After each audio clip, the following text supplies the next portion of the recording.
The man known to history as Woodrow Wilson was born Thomas Woodrow Wilson on the 28th of December 1856 in Staunton, Virginia. His father was Joseph Ruggles Wilson, the son of a newspaper editor and member of the Ohio legislature. After studying at a seminary, Joseph became a professor of chemistry and natural sciences at Hampden-Sydney College in Virginia, but in June 1855 he moved to Staunton, a town of fewer than 4,000 people, where he took over as head of the First Presbyterian Church. Like most of the town, the Wilsons were Scots-Irish Presbyterians. Woodrow's mother, Janet, was 19 years old when she married her husband Joseph in 1849.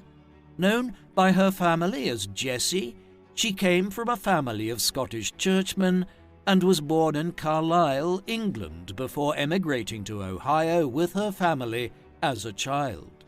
Following her marriage, she would have two daughters, Marion, born in 1851, and Anne in 1853, before the birth of her third child and first son, Thomas Woodrow, in 1856. A second son, Joseph, would be born in 1867. In 1858, Joseph Wilson was invited to take over the ministry at the First Presbyterian Church in Augusta, Georgia, a town of 12,000 residents and a center for the lucrative cotton trade. Within a couple of years, the Republican candidate Abraham Lincoln was elected President of the United States. The Southern states, afraid that Lincoln would abolish slavery, decided to secede from the Union one by one, led by South Carolina on the 20th of December 1860. On the 19th of January 1861, Georgia became the fifth state to secede, forming part of the Confederate States of America when it was proclaimed on the 8th of February. Despite his Ohio upbringing, James Wilson rallied to the South, and in December 1862, the General Assembly of the Presbyterian Church in the Confederate States of America met at his church in Augusta, electing him permanent clerk. The Civil War does not appear to have had a major psychological impact on young Thomas Woodrow. Nicknamed Tommy, he enjoyed a happy childhood with two adoring elder sisters and was his mother's favorite child.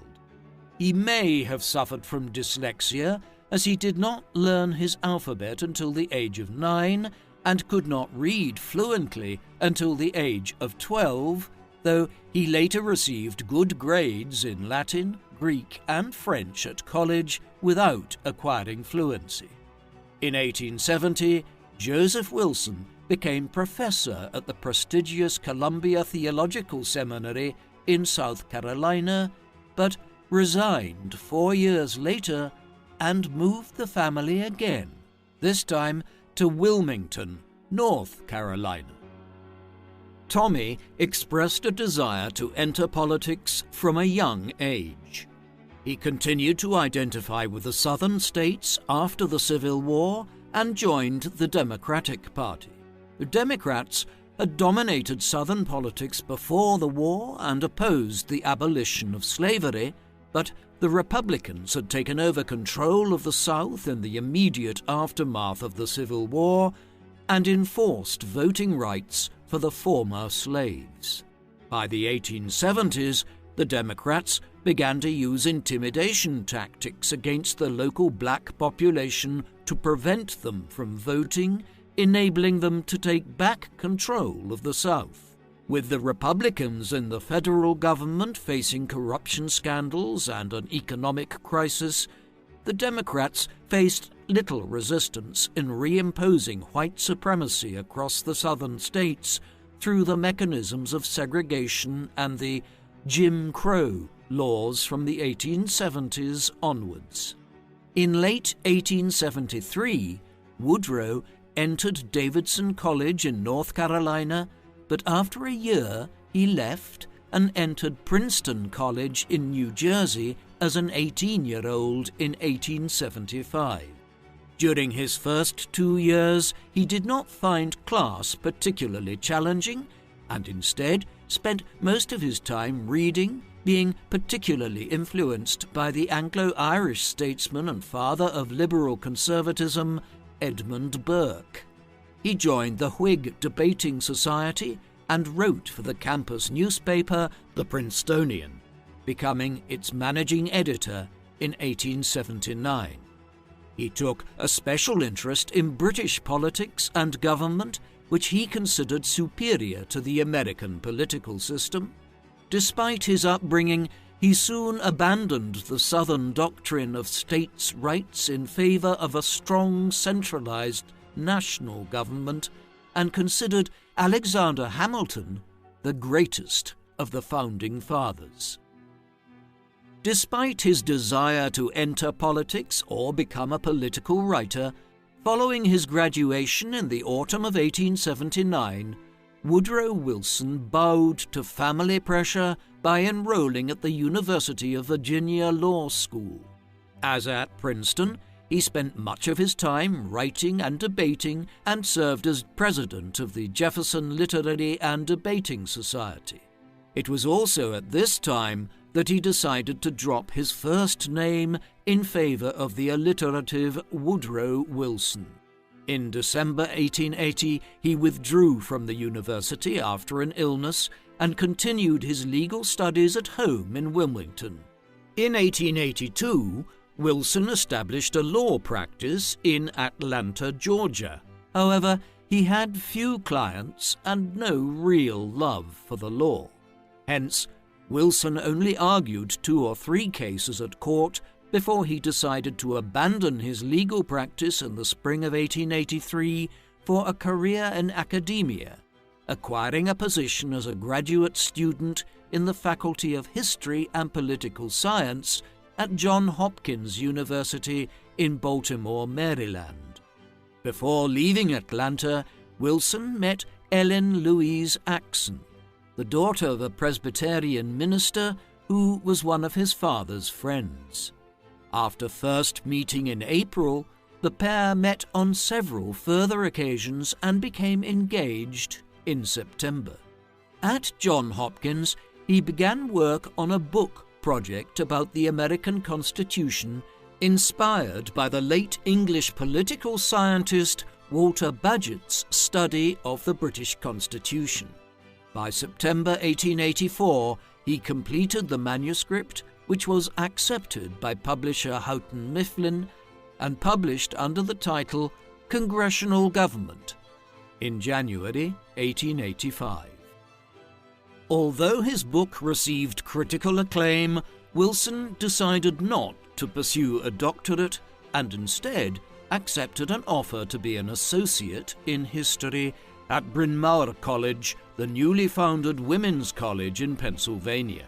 Before taking up his new position in September, Wilson and Ellen journeyed south and married on the 24th of June 1885 in Savannah, Georgia.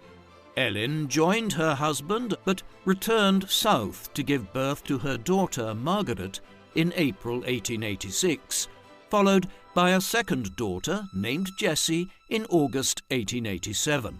A third and final daughter, Eleanor, would be born in October 1889. While he was busy teaching 5 courses in history and political science each semester, Wilson changed his mind about the doctorate and passed his examinations at Johns Hopkins in May 1886. With his Ph.D., Wilson was promoted to associate professor at Bryn Mawr, but after a couple of years in the post, he became disillusioned with teaching women politics at a time when they did not have the right to vote in the U.S. In June 1888, he took up a full professorship at Wesleyan University in Connecticut. In 1889, he published The State, a textbook in which he set out ideas for how states govern societies, expressing sympathy for some socialist ideas. Wilson had always hoped for a teaching post at Princeton, and in February 1890 he achieved his goal when he became a professor in public law there, returning to alma mater in the fall term. He soon acquired a reputation as a popular and compelling lecturer. He also began to have ideas about the university's approach to education, proposing a greater emphasis on reading assignments for students. He hoped to set up an integrated law school within the university which would offer students the ability to take courses in history, politics, and philosophy alongside their legal studies. Wilson continued to write during this period, producing a book, Division and Reunion, 1829 to 1889, in 1893, which surveyed the long descent into the American Civil War and the reconciliation afterwards. His interests in politics continued too, sharing a platform with Theodore Roosevelt at an anti-corruption meeting in Baltimore in 1896. The pair became friends for a time thereafter, even as Roosevelt's political star was in the ascendant, winning election as governor of New York in 1898 and vice president of the United States in 1900. When President William McKinley was assassinated in September 1901, Roosevelt succeeded him by default as President of the United States. In October 1896, Princeton celebrated its 150th anniversary. At the ceremony, Wilson was given the honor of delivering the keynote address before President Grover Cleveland and other attendees. This was a sign of Wilson's prestige, and in 1898 he was offered $6,000 a year to become president of the University of Virginia, an offer which he leveraged to negotiate a $2,500 increase in his salary at Princeton. In 1900, the magazine Harper's offered Wilson $12,000 for 12 installments of a history of the United States, which was subsequently published in 1901 and 1902 in 5 volumes as A History of the American People. Although it was far from his best work, the whole enterprise earned him over $40,000 and made him increasingly financially independent. Meanwhile, when Princeton's president, Francis Patton, decided to retire in 1902, he recommended that Wilson should be his successor, a proposal which was followed, and in October 1902, 46-year-old Woodrow Wilson was inaugurated as president of Princeton University in a ceremony attended by such luminaries as former President Grover Cleveland and the banker J.P. Morgan. Wilson also ensured the attendance of 3 female representatives from women's colleges and the African-American principal of Alabama's Tuskegee Institute, Booker T. Washington. Wilson's program to reform the university, which included a new law school and an engineering school, required significant funding beyond the $3.8 million in the university's coffers, and he had spent the summer of 1902 seeking out wealthy donors such as J.P. Morgan and Andrew Carnegie, though Wilson did not particularly enjoy begging for money. Before he could carry out his reforms in earnest, he had to assemble an experienced team around him, and in June 1903 he appointed as dean of the faculty Harry Fine, a mathematician who had been a friend during his undergraduate days. Fine described Wilson's approach to leadership as one where he would make up his own mind about the larger policies, but to ask colleagues for advice with the details, an approach which would later cause him to lose the support of close friends in the faculty. Fine helped Wilson appoint promising scientists who helped to expand the faculty from 108 to 172 members during Wilson's presidency. He organized them into 11 departments and was himself head of history and politics, where he taught 2 courses a year and remained on friendly terms with the students. Wilson's hard work as a university reformer soon took its toll on his health, and in May 1906 he found that he was blind in the left eye. He was informed that it was caused by arteriosclerosis, a hardening of the arteries, and was advised to take 3 months off work, which he did, travelling to England to spend time recuperating in the Lake District. When he returned to Princeton, he presented what he termed the Quad Plan as a scheme for students and faculty to live together in self-contained residential units following the examples of Oxford and Cambridge in England, but it was resisted by students and alumni. In December, he was obliged to take another break, this time in Bermuda, after suffering from numbness in his right hand.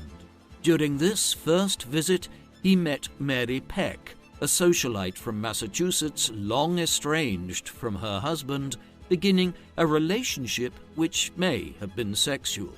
By the time Wilson returned to Princeton in 1908, there was an ever-growing list of problems.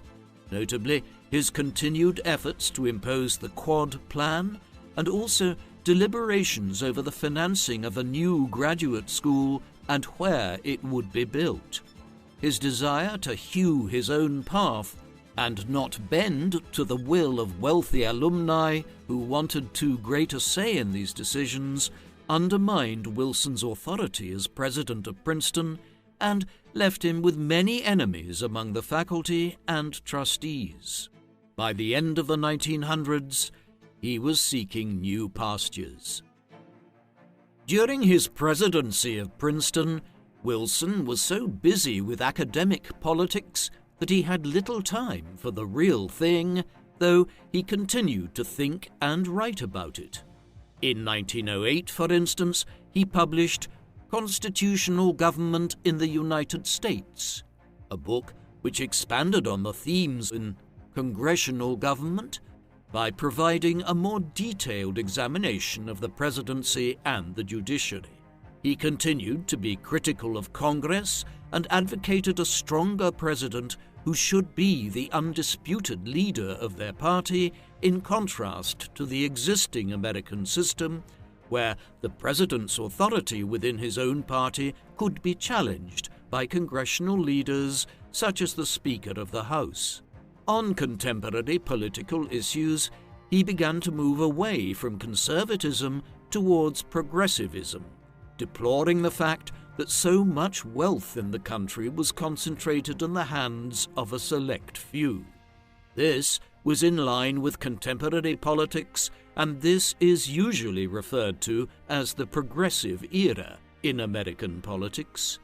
During it, a succession of presidents like Wilson's old friend Teddy Roosevelt tried to introduce policies which would redistribute some of the enormous wealth which figures like John D. Rockefeller and Henry Clay Frick had acquired as part of the rapid industrialization of the United States in the second half of the 19th century. Their goal was to help the millions of poor working-class Americans and migrants who filled cities like New York, Philadelphia, Boston, Detroit, and Chicago in the 1890s and 1900s, living in sprawling tenements where people lived on subsistence wages and worked long hours at jobs where health and safety was often non-existent. In the midst of his woes at Princeton, Wilson was being courted by the magazine editor George Harvey, a standard-bearer for the Democratic Party in New Jersey, to run for the office of state governor. Harvey was on good terms with former Senator James Smith and his son-in-law James Nugent, who collectively ran the New Jersey Democratic Party machine. Although the Democrats had not won a gubernatorial election in the state for 15 years, The Republican Party was divided on economic issues in the state in the late 1900s, and Harvey and the Nugents believed that Wilson's profile as head of Princeton was such that he might be able to win back the governor's mansion for the Democrats if he stood for election. Already well into his 50s, Wilson realized that this was maybe his last opportunity to enter national politics, and he agreed, setting out his platform as a progressive in the autumn of 1910. During the campaign, he abandoned his professional tone to become an effective campaigner who was not afraid of asserting his progressive credentials, often in defiance of the Democratic Party machine. On the 8th of November, Wilson defeated Republican Vivian Lewis by a margin of 54% to 43% and became governor of New Jersey. Even before he was inaugurated as governor, Wilson was involved in fights with the party machine, favoring the progressive candidate Jim Martine to stand for the Democrats in the state senatorial election and appointing the progressive assemblyman Joseph Tumulty as his secretary. The new governor's bullish attitude towards the party machine gave Wilson national recognition, and progressive Democrats quickly began speaking of him as their potential presidential candidate in 1912. Although he had not given much thought to state politics in his political writings, Wilson approached the governorship in the same terms as the presidency, considering himself the elected official who was most closely connected to the voters and who had the right to appeal to the people over the state legislature. He was also capable of bipartisanship, reaching out to George Record, the leader of the Progressive Republicans in New Jersey. The two agreed on a common set of priorities, and over the next year, Wilson and Record worked closely on electoral reform, while Woodrow also focused on combating corruption, regulating the utility companies, and engaging in administrative and educational reforms. In the spring of 1911, Wilson met with William Jennings Bryan, a charismatic standard-bearer of the progressive wing of the Democratic Party.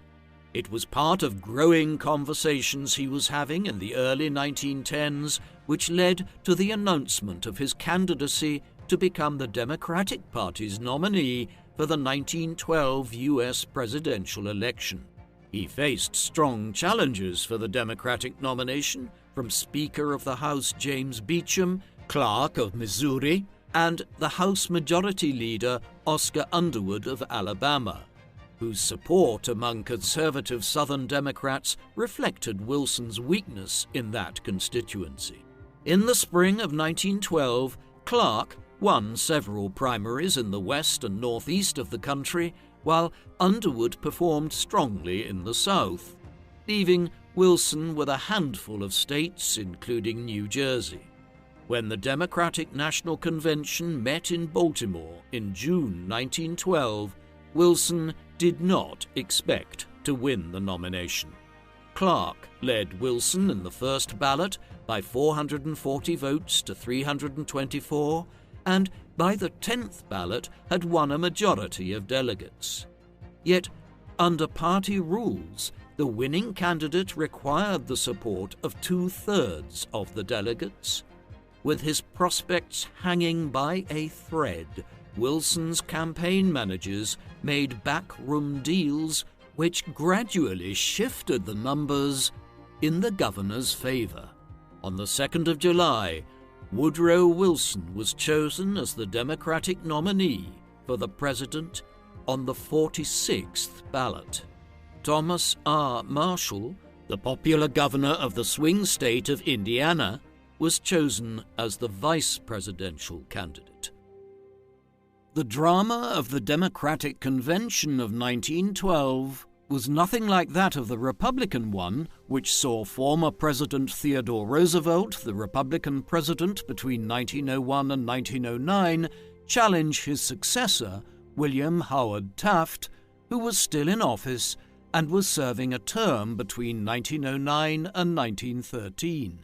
Although Taft had been Roosevelt's chosen successor to continue his progressive agenda, the former had proven a reluctant progressive who was more comfortable backing business interests. Though Roosevelt had won more delegates in the primaries, the party machine ensured that Taft secured the nomination, prompting Roosevelt to set up a new party, the Progressive Party, or the Bull Moose Party as it was nicknamed. He would run through this as a third-party candidate. In the presidential election that followed, Taft's unpopularity was such that only Wilson and Roosevelt had a realistic chance of winning. In the course of the election, Wilson attacked Roosevelt as a power-hungry egotist who was trying to breach the principle established by George Washington of not serving more than 2 terms as president, a rule which was not yet part of the Constitution in the early 20th century, although Roosevelt argued that his first term did not count, as he had not won election in 1901, but had succeeded to the office when President McKinley died. Despite the rancor of the campaign, when Roosevelt was wounded in an assassination attempt on the 14th of October, Wilson graciously suspended his campaign. His arguments against Roosevelt serving a third term worked. On Election Day, on the 5th of November 1912, Wilson won a landslide victory with 435 Electoral College votes to Roosevelt's 88. As he prepared to take office, Wilson sought advice on cabinet appointments from Colonel Edward House, a wealthy businessman who had been the power behind the throne in the Texas Democratic Party and would become one of Wilson's closest advisers as president. The president-elect offered William Jennings Bryan the State Department, while the Treasury went to William McAdoo, a New York railroad operator who had been instrumental in managing Wilson's presidential campaign. Wilson appointed James Clark McReynolds of Tennessee as Attorney General on House's recommendation. New Jersey lawyer Lindley Garrison was given the War Department, while the Navy went to the North Carolina journalist Josephus Daniels, whose assistant would be Franklin Delano Roosevelt, a distant cousin of Wilson's defeated rival who would become president himself in the 1930s. Following a principle he had employed at Princeton, Wilson would allow his cabinet secretaries the autonomy to manage their own departments while he focused on the bigger picture. On the 4th of March 1913, Woodrow Wilson was inaugurated as the 28th President of the United States, following one of the most rapid ascents in American political history. Just 5 years earlier, he had still been working at Princeton. Wilson had coined the slogan "New Freedom" to describe his ambitious domestic agenda, and in his inaugural address, he spoke of lowering tariff rates, introducing an income tax, banking reform, and natural conservation, the latter being a key part of Theodore Roosevelt's agenda as president. As part of his desire to speak to the people, Wilson became the first president to hold regular off-the-record press conferences in the White House. In order to promote his domestic reforms in Congress, on the 8th of April, Wilson became the first president to address a joint session of Congress in person for over a century, once again applying his theory of parliamentary leadership. Following consultation with congressional leaders, Wilson decided to start with tariff reform. Most Democrats were united in the desire to lower the tariff which protected American manufacturing interests predominantly in the North, at the expense of higher prices for consumers. In May, House Majority Leader Underwood produced a bill to reduce tariff rates by 10%, alongside a provision to levy an income tax of up to 4% in order to make up the lost revenue. The bill passed the House easily, and Wilson overcame Senate protectionists by threatening investigation of business lobbying, following which the Senate largely capitulated, though at a lower tariff rate. One of Wilson's most enduring legacies as president was achieved early on. When he came to the White House, the United States had no central bank. One of the founding fathers, Alexander Hamilton, had created the first national bank in 1791, but President James Madison allowed its charter to expire in 1811, and thereafter many states remained opposed to a federal bank. However, a financial crisis in 1907, known as the Panic of 1907, had reignited the debate about the need for federal oversight of the financial system. There were several competing proposals as to how this could be achieved, and no concrete progress had been made either during Roosevelt's second term or Taft's. The debates were not only about the desirability of a central bank, but also whether it should be in public or private hands. In June 1913, Wilson proposed a government-run Federal Reserve Bank which would issue money through a network of 12 regional banks. Wilson was especially keen to ensure that no bankers would be appointed to the board. The Federal Reserve Bill passed the House by an overwhelming margin in September, but in the Senate, Wilson had to stand firm against a Republican attempt to dilute the goal of federal oversight. The Federal Reserve Act was passed in late December 1913 and created a government agency with its board appointed by the President, largely reflecting Wilson's initial proposals. Its importance has been firmly demonstrated in recent times in its central role in combating inflation in America in the early 2020s. The third major item on Wilson's domestic reform agenda was the regulation of monopolies. Both Roosevelt and Taft had used the Sherman Antitrust Act to break up large monopolies, but Wilson believed that the Sherman Act was not sufficient to promote competition. After the president presented his plans to Congress in January 1914, House Judiciary Committee Chairman Henry Clayton of Alabama prepared a bill to ban anti-competitive practices such as predatory pricing among large firms trading with each other, with further provisions to make executives and directors of companies violating antitrust laws liable for prosecution. Wilson also offered some concessions to union leaders, but did not agree to their demands for full exemption from antitrust laws. Although the Senate would strike out the section on criminal penalties, the Clayton Act was passed by Congress and signed into law in October.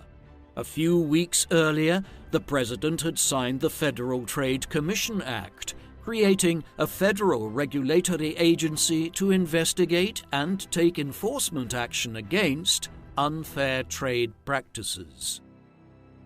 Before assuming the presidency, Wilson had paid little attention to foreign policy, but during his first term, political instability in Mexico proved a major distraction. In 1910, the Mexican Revolution had begun, following the long military dictatorship of Porfirio Diaz.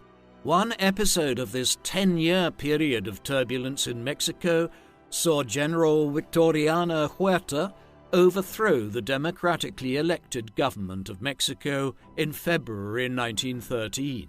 While American business interests hoped the general might establish a stable government to protect their property rights, Wilson denounced the coup and refused to recognize Huerta's government.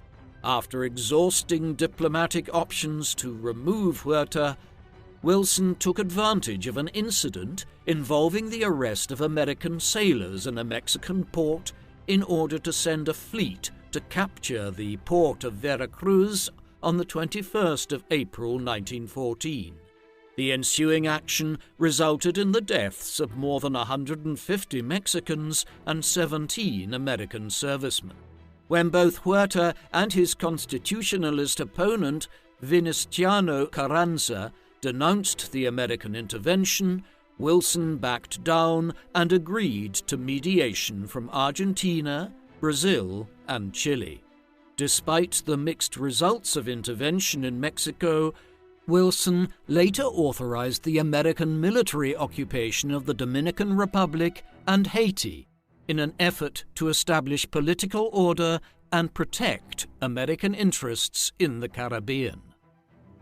Wilson's promising start to his presidency was blighted by family tragedy when his wife, Ellen, died of nephritis of the kidneys on the 6th of August 1914. The devastating blow for Woodrow came just as the First World War was breaking out in Europe, pitching the Entente powers of Britain, France, and Russia against the Central Powers of Germany, Austria-Hungary, and the Ottoman Empire. Wilson was keen to stay out of the war and proclaimed neutrality, but the increased demand for munitions from Europe created the conditions for an economic boom from late 1914. Although the British naval blockade of Germany affected American trade, the Wilson administration preferred to stay quiet. In December 1914, Republican Senator Henry Cabot Lodge and former President Roosevelt attacked the administration's neutrality policy by denouncing German atrocities in Belgium and argued that the United States was not ready to defend itself against German imperialism. Wilson responded by describing the conflict as a war with which we have nothing to do, and only approved modest increases in military spending. Although he was personally sympathetic towards the Allies and resisted attempts by pro-German lobbyists to stop the export of arms to the Allies as a violation of neutrality, Wilson was in tune with public opinion in his desire to avoid getting involved in what was viewed as a European war fought over European issues. Wilson's policy of neutrality was soon disturbed by unwise German actions. In February 1915, the German Navy began submarine attacks on all merchant shipping around the British Isles, including neutral vessels. Wilson responded by warning the German government that the United States would hold them to strict accountability if American ships were sank and American lives lost. Despite these warnings, issues quickly arose. On the 7th of May 1915, the British liner Lusitania was sunk by a German torpedo with a loss of 1,198 lives, including 128 Americans. While American public opinion was outraged, the country was still disinclined to go to war. In a speech in Philadelphia, Wilson counseled self-restraint while also drafting a strong diplomatic protest to Germany demanding the government take immediate steps to prevent such an incident from reoccurring. In tandem, in July 1915, he began to support military preparedness initiatives and asked Secretary of War Garrison and Secretary of the Navy Daniels for recommendations to increase spending in their departments. In October, the President approved Daniels' proposal for $500 million investment in the Navy, including 6 new battleships, alongside Garrison's recommendations for an army of 140,000 officers and men, supplemented by a 400,000-man reserve. In the midst of the debates over preparedness and German submarine attacks, Wilson had fallen in love with the 42-year-old widow Edith Bowling Gate, who was introduced to the president in March 1915 by his cousin Helen Woodrow Bones. Edith soon became a close political confidant, and despite her reservations about marrying a man who had been widowed less than a year earlier, the couple officially announced their engagement in early October and married on the 18th of December 1915. Around this time, Wilson was gearing up for his re-election campaign in the 1916 election. It would be a difficult campaign in many ways. While he was the incumbent and would ultimately be selected as the Democratic candidate unopposed in the summer of 1916, Wilson did face a lot of opposition within his party about the degree to which military spending was escalating to expand the navy and military in case of war with Germany.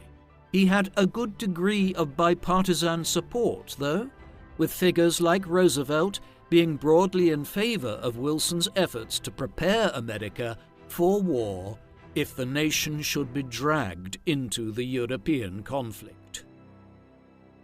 A controversial element of Wilson's presidency was his attitude towards the African American population. Wilson was a liberal president in many respects and was a committed anti-imperialist when it came to global diplomacy, stances which make his views on the black community in America all the more unusual. There is no denying that Wilson was effectively racist in his approach to African Americans. He brought many people into his cabinet and lower down the administration who were committed supporters of segregation and the Jim Crow laws in the South, while he also introduced measures in the federal government which made it much more difficult for African Americans to acquire government jobs of any kind and for those already employed in federal posts to earn promotion. Towards the end of the 1910s, he introduced many elements of segregation into Washington, D.C. itself, while in an infamous event, The Birth of a Nation, a film which is widely credited with leading to a surge in membership of the Ku Klux Klan in the late 1910s and early 1920s, became the first film ever to be screened in the White House shortly after it was released in 1915. When major race riots and attacks occurred in the summer of 1919 in many cities across America, Wilson was in Europe. Although he did express some dismay at these events later on, he did so from a law and order perspective rather than declaiming attacks on black Americans. In any event, when informed in Paris of what was happening back in the US, he made no effort to take executive action to end the violence against African Americans during the Red Summer of 1919. Wilson's racial views are unquestionably a black spot on his legacy. In March 1916, Wilson was forced to turn his attention back to Mexico, where one of the revolutionary generals, Pancho Villa, had risen up against the government. A populist with a socialist platform, Villa had been at the height of his power in 1914 and 1915. In the spring of 1916, he attempted to draw the United States into the war by crossing the border into New Mexico and raiding the American garrison at the town of Columbus. After a fight which claimed the lives of 15 Americans and 67 Mexicans, on the 15th of March, Wilson sent a force of 4,000 men under General John Pershing to pursue Villa into Mexico. Pershing's forces succeeded in dispersing Villa's men, but the official Mexican government subsequently protested the presence of an American army deep inside Mexico. Clashes between Pershing's men and Mexican government troops led both sides to appoint a joint commission, which eventually provided for the withdrawal of American troops in February 1917. It was all an indication of how the Mexican Revolution of the 1910s presented an unstable situation across the southern border during Wilson's time as president. Wilson's desire to avoid outright war with Mexico was in part due to his recognition that American military resources might be required to deal with Germany. On the 24th of March, a German torpedo struck the SS Sussex, a British ship flying the French flag.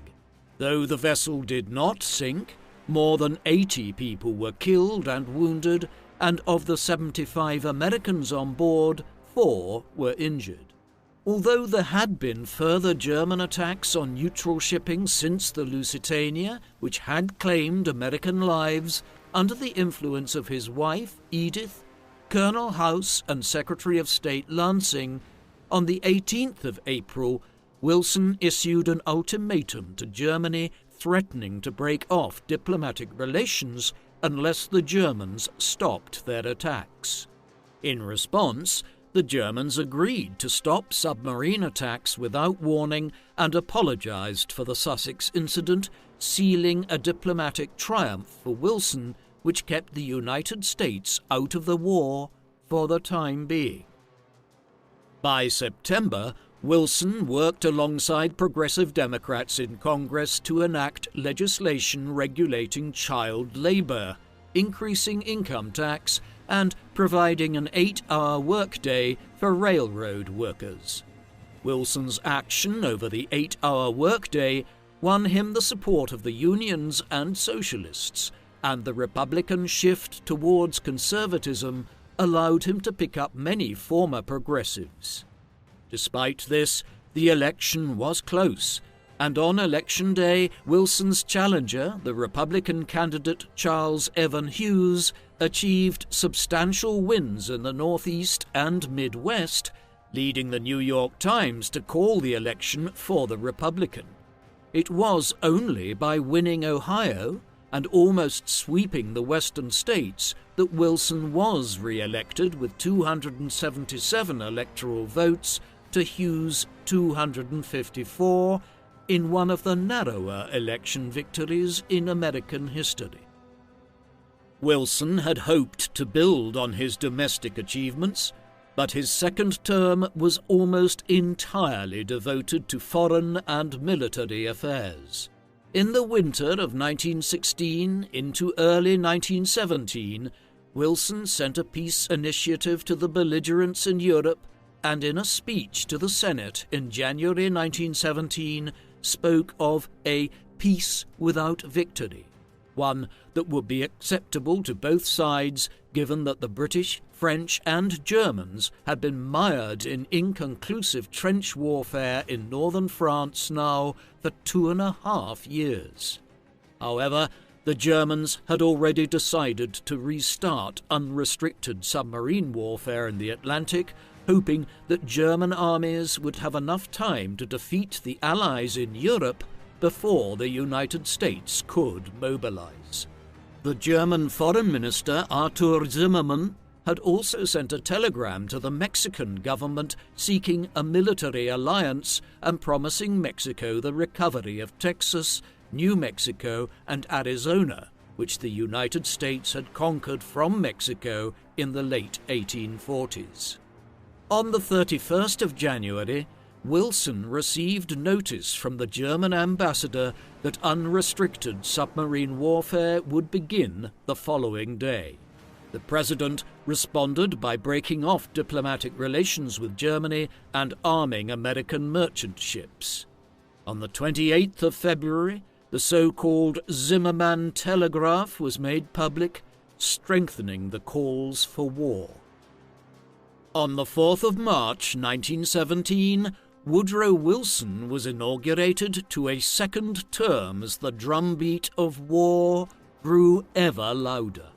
Though he desperately sought an alternative for war, Wilson's cabinet was unanimously in favour of intervention given recent German actions, and the president authorised initiatives to increase the size of the standing army. In a fateful speech to Congress on the 2nd of April, Wilson sought authorization to go to war with Germany, declaring that the world must be made safe for democracy. Congressional authorization was granted on the 6th, at which time the United States entered the First World War by declaring war on Germany. Wilson quickly set out to mobilize the nation's resources for war. Over the course of the war, Treasury Secretary McAdoo would raise more than $15 billion in bonds known as Liberty Loans, while inheritance and income taxes were increased to finance military spending. On the 28th of April, Congress approved a draft bill which would conscript almost 3 million men into the army over the remainder of the war. Despite French and British pleas for American boots on the ground on the Western Front in France, it would take considerable time to train and equip large numbers of American troops. In the meantime, in May 1917, Wilson appointed General Pershing to command the American Expeditionary Force to Europe. When he arrived in June, Pershing wanted to ensure that his men remained broadly independent of British and French commanders. In order to protect the men from submarine attacks as they crossed the Atlantic, Wilson authorized convoys of American and British destroyers to protect merchant ships carrying men and supplies across the ocean. Through the new U.S. Shipping Board, a shipbuilding program was commenced, while, in order to ensure that the Army and its allies were adequately supplied with food, he established a food administration agency run by the businessman and future Republican president Herbert Hoover to increase food production and limit waste. The president did not neglect assistance to other allies, and soon after entering the war authorized a $325 million loan to Russia, which had suffered enormous reverses against the Germans on the Eastern Front in 1916 and 1917. Yet this attempt to keep Russia in the war failed following the rise to power of the communist Bolsheviks in Russia in the October Revolution of late 1917 and their subsequent negotiation of peace terms with the Germans. As Wilson spoke of the war in terms of defending democratic rights, he became more receptive to women's suffrage campaigners. While many European and American nations had drifted gradually towards democracy in the 18th and 19th centuries, there were still many restrictions on who could or could not vote. Whilst most adult males were eventually given the right to do so, in the early 20th century women still did not have the franchise in most countries, though there were extensive campaigns to achieve such in England, America, and elsewhere. In January 1918, Wilson decided to support an effort in Congress to adopt a constitutional amendment giving women the right to vote. Over the next year and a half, he continued to lobby Congress, especially the Senate, on the issue, and in the middle of 1919, the measure passed in both houses. A year later, the 19th Amendment was ratified by the states, giving women the right to vote. In late 1917, the impasse still had not been broken in Europe. Although British forces were successful in the Middle East fighting against the Ottoman Empire, this was a sideshow compared to the European theatre, where Russia's collapse meant the Allies could only win the war on the Western Front, which remained stalemated. Although Wilson expanded America's role in the war by declaring war against Germany's ally, the Empire of Austria-Hungary, he continued to believe in peace without victory as the most effective means to maintain global peace after the war. To this end, on the 8th of January 1918, he delivered a speech to Congress in which he set out what he termed his 14 points, a series of objectives for America's war aims and how the world order should be structured in the aftermath of the conflict. These included opening peace talks straight away and, in the aftermath of the war, establishing things such as the freedom of the seas, armament reductions, and autonomy for national minorities within the Austro-Hungarian and Ottoman empires, as well as the creation of an independent Poland, a country which had been dismantled by Prussia, Russia, and Austria back in the late 18th century. Finally, he called for, quote, a general association of nations to protect the independence and integrity of great and small nations in the aftermath of the war. Following Russia's withdrawal from the war in the spring of 1918, Germany was able to turn its attention to the Western Front, and on the 21st of March, General Erich Ludendorff launched a spring offensive that broke the stalemate on the Western Front, making significant territorial gains not seen since the early days of the war. But the German breakthrough was short-lived. By May 1918, more than 1 million American troops were in France, and by July, 10,000 American troops were arriving every day, tilting the numerical balance back in favor of the British, French, and Americans. This enabled the Allies to mount a counter-offensive, and in the early autumn of 1918, 200 square miles of territory were recovered within the space of 6 weeks. The war planners believed that they could cross the Rhine into Germany the following spring, but this would not prove necessary. In Germany, domestic unrest was growing at food shortages, hyperinflation, and the perception that the war was doomed with so many American troops arriving to France. In early November 1918, mutinies broke out within the military and navy, and on the 9th of November, the German leader, Kaiser Wilhelm II, abdicated the throne. 2 days later, on the 11th of November 1918, an armistice was agreed between the Allied powers of Britain, France, and the United States, and Germany, providing for immediate German disarmament. Wilson had helped the Allies win the war, but there would be many disagreements among the victors when it came to making peace. Wilson decided to lead the American delegation in person at the peace talks which were held in Paris and Versailles through much of 1919. Wilson arrived in France on the 13th of December 1918. During preparations for the conference, he visited England and Italy, where he was the first American president to meet the Pope.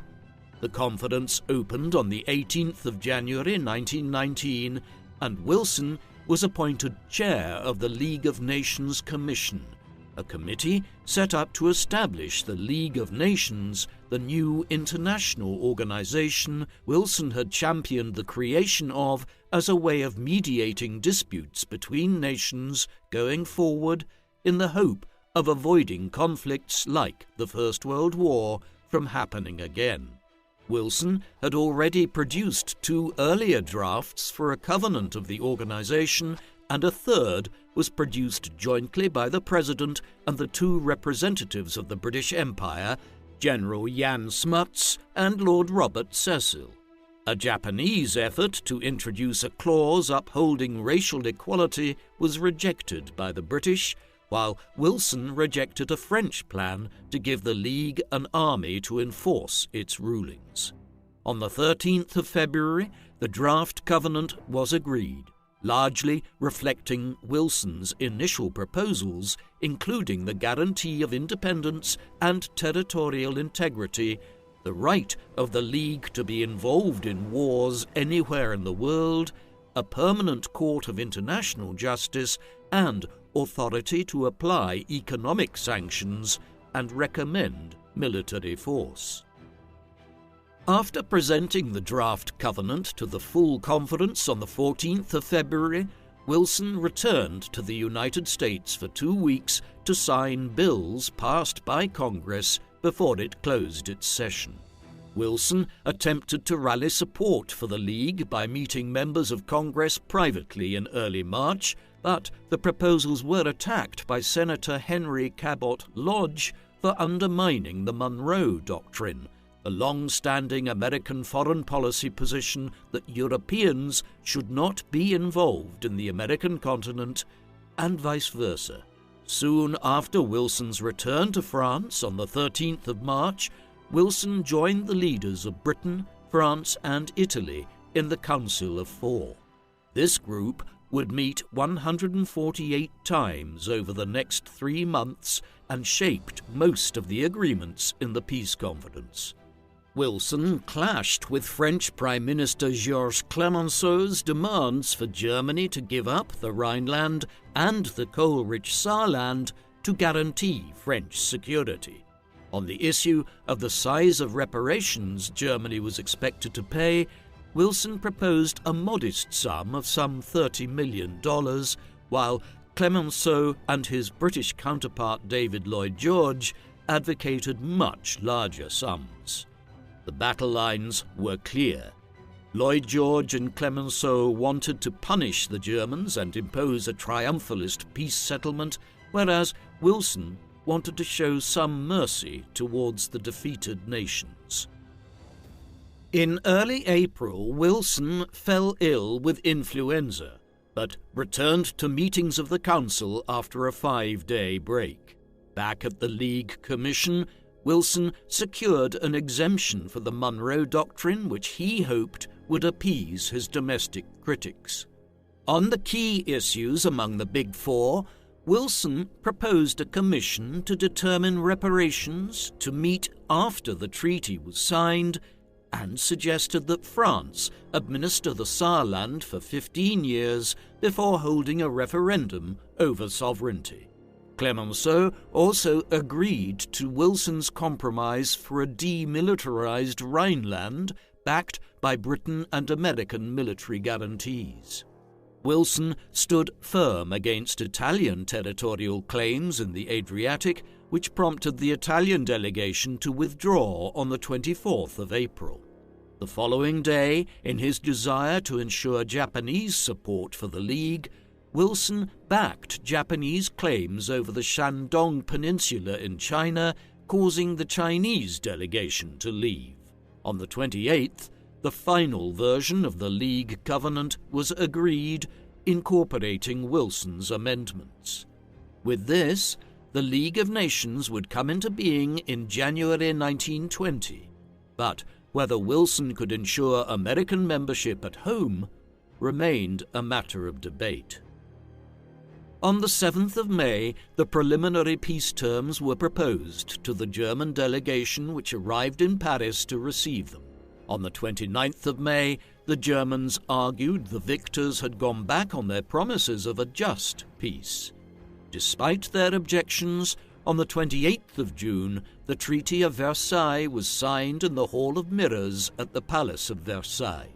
In it were laid the seeds of the Second World War. Wilson and the American delegation left Paris that evening and arrived home on the 8th of July. There, he immediately had a new battle to obtain a 2/3 majority in the Senate in favor of American membership of the League of Nations. The Republicans had regained majorities in the House and Senate, where Henry Cabot Lodge served as chair of the Foreign Relations Committee. On the 10th of July, the President presented the treaty to the Senate and made a plea for Americans' duty to the world. The Senate was split into around 40 supporters of the treaty, a similar number who largely endorsed the treaty but had reservations about its terms, and about a dozen irreconcilables who opposed joining the League of Nations under any terms. Although Wilson sympathized with some reservations, such as that over the cession of Shandong to Japan, he did not consider it feasible to renegotiate the treaty and adopted an uncompromising approach.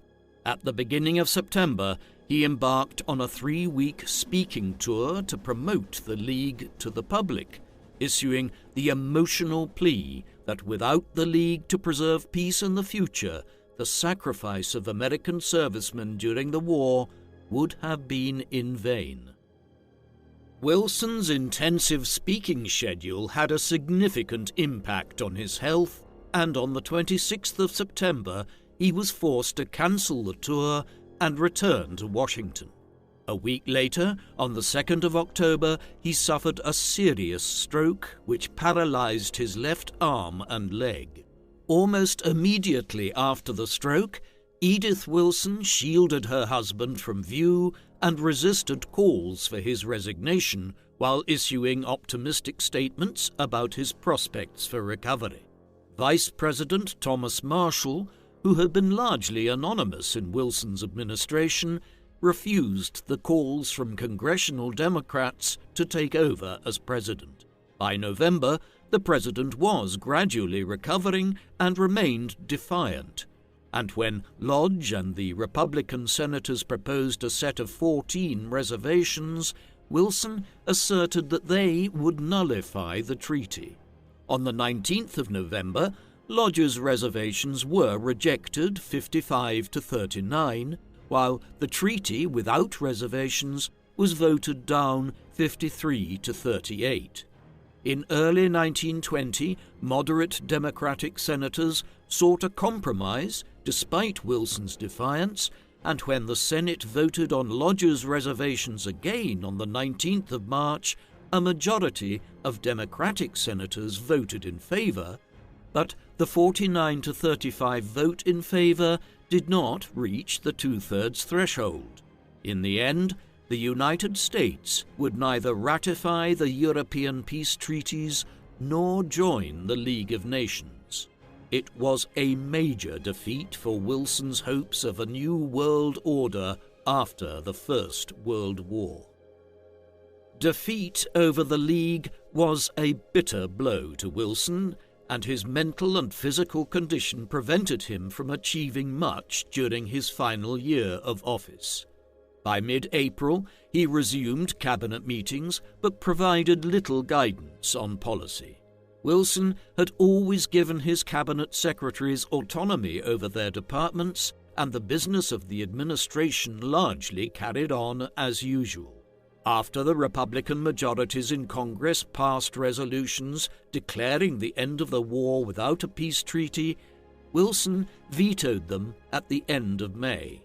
He still hoped to take the fight to the Republicans over the League and aspired to run for a third term in the 1920 election, a delusion that his associates prevented from materializing with great difficulty. The eventual Democratic nominee, Governor James Cox of Ohio, fought a campaign promoting the League, but was defeated heavily by Republican Warren Harding, while Republicans won large majorities in both houses of Congress. On the 10th of December 1920, Wilson received the 1919 Nobel Peace Prize for his role in founding the League of Nations, which provided little consolation for American non-ratification. Having been an invalid for a year and a half, Wilson left the presidency on the 4th of March, 1921. Soon after leaving office, Wilson opened a legal practice with Bainbridge Colby, who had served as his Secretary of State from 1920 until the end of his term. After refusing to take a number of high-profile cases on ethical grounds, the partnership was ended in December 1922. When Wilson turned his attention to writing, his efforts were also mostly unsuccessful. By the end of 1922, Wilson was honored by the establishment of the Woodrow Wilson Foundation, an initiative spearheaded by Franklin D. Roosevelt to honor individuals who promoted world peace. By 1923, Wilson was in his best health since his stroke and he attended the funeral of his successor, President Harding, who died of cardiac arrest on the 2nd of August 1923.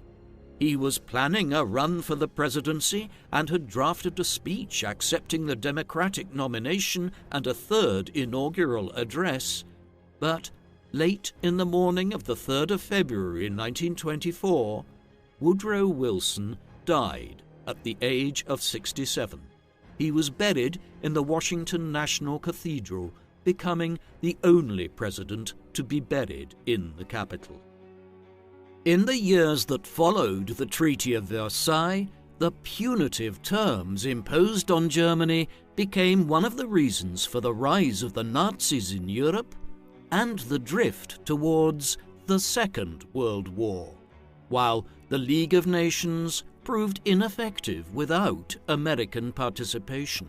We cannot know how things might have turned out had Wilson's vision been fully realized, but perhaps history would have been different if a more lenient peace had been agreed at Versailles in 1919 and the United States had joined the League of Nations.